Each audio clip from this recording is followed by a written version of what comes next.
I am the Tofu Golem. Please enjoy the video. In this video, I will explain how to adjust your Ford Ranger handbrake. First, ensure your vehicle is on a level surface and in neutral. Always chock the front wheels for safety before lifting the rear of the truck. Use a reliable jack and sturdy jack stands to support the vehicle securely. Having the right tools, like a set of wrenches, will make this process much smoother and quicker for you. Safety is paramount, so take your time with these initial steps. Now let's locate the handbrake cable adjustment point. This is typically found underneath your Ford Ranger, usually around the middle of the chassis.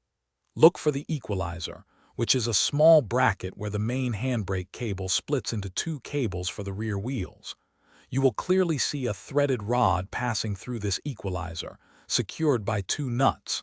This is where we will make our adjustments. With the adjustment point located, we can begin the actual tightening process.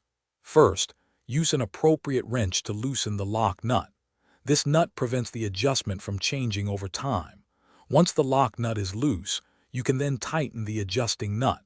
Turn this nut clockwise in small increments, perhaps 1/4 to 1/2 turn at a time. This gradual approach helps prevent over-tightening and ensures a precise adjustment. After making your adjustments, it is crucial to test the handbrake's effectiveness. Engage the handbrake lever inside the cabin. It should feel firm and engage fully within 5 to 7 clicks. Next, ensure the rear wheels spin freely when the handbrake is completely disengaged.